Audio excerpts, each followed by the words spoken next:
Kilalang kilala si Kapitan Tiago sa Kalyaan Luwag. Dinondong hindi lang dahil sa kanyang pagkabulanggo, kundi dahil sa kanyang kagandahang loob. Iginagalang siya ng lahat. Ang grande na naman ang gandahan nito ni Kapitan Tiago, ano? Naturalmente, mayaman siya. Wala nang anuman sa kanya ang gumagastos. Sa isang panig ng bulwagan ay masayang nagbibiroan at nagtututuhan sa mga dalaga. Francis.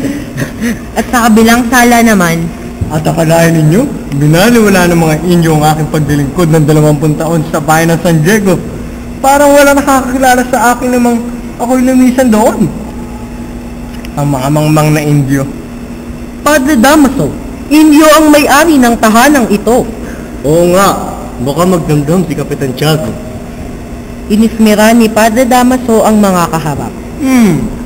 Matagal nga ang hindi winagan si Kapitan Tiago na siya ay Indio.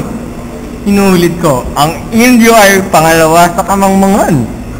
Tututulan sana ng tinyente ang sinasabi ng padre, ngunit Hola, amigos!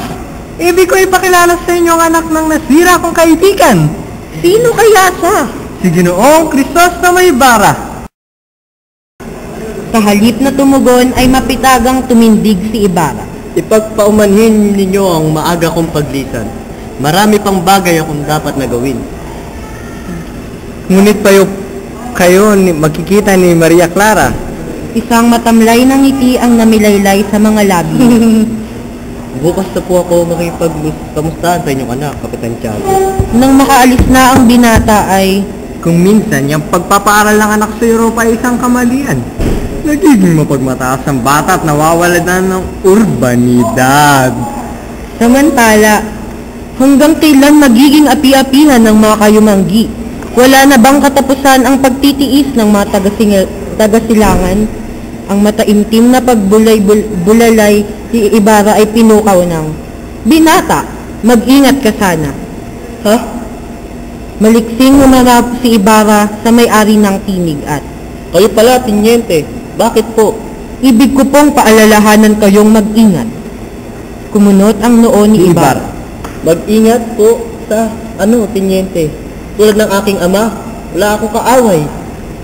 Kung minsan, ang labis na pagtitiwala sa kapwa ang nagbubulid sa kapahamakan. Nagbigay ng halimbawa ang tinyente. Si Don Rafael, hanggang mamatay sa bilangguan ay hindi alam na may lihim siyang kaaway. Nagilid ang luha ni Ibarra.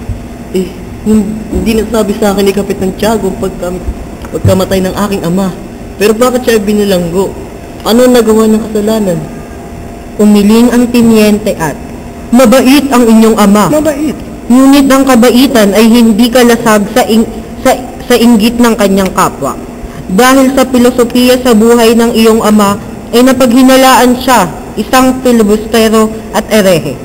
Hanggang sa pulpito ay madalas siyang pasaringan ng pinakamahigpit niyang kaaway, si Padre Damaso."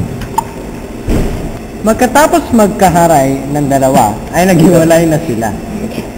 Samantala sa tahanan ni Kapitan Tiago, Nadama kong nasiyahan silang lahat. Sayang at maagang umuli si Ibarra. Bakit ka tumatawa? sa pagpasok ng anak niyang si Maria Clara, Papa, mukhang may malalim ata kayong iniisip. Wala naman, Iha. Labis naman ako nasisiyahan dahil sa kapalarang ipinagkaloob sa atin ng Diyos. Kaya lang, higit sana tayo maligaya kung di niya maagang binawian ang buhay ang inyong ina. Kinabukasan, pagkasimba ay wala nang inatupag si Maria Clara, kundi ang pagbuborda. Nililibang niya ang sarili sa pagkainip. Tanghali, Nay. Wala pa siya. Bakit kaya? Makaraang makapagbigay galang si Ibarra sa magulang ni Maria Clara ay, Mapalad ako sa pagkipagsunduan ng ating mga magulang. Bihirang lalaki ang may kasintahang kasing ganda mo. Lalong tumamis ang dila mo.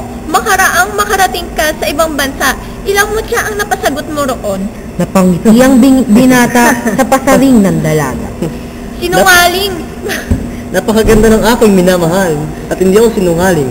Hindi ko kailangang humanap pa ng iba. Sinungaling. Matitiis mo kayang hindi tumingin sa ibang kagandahan.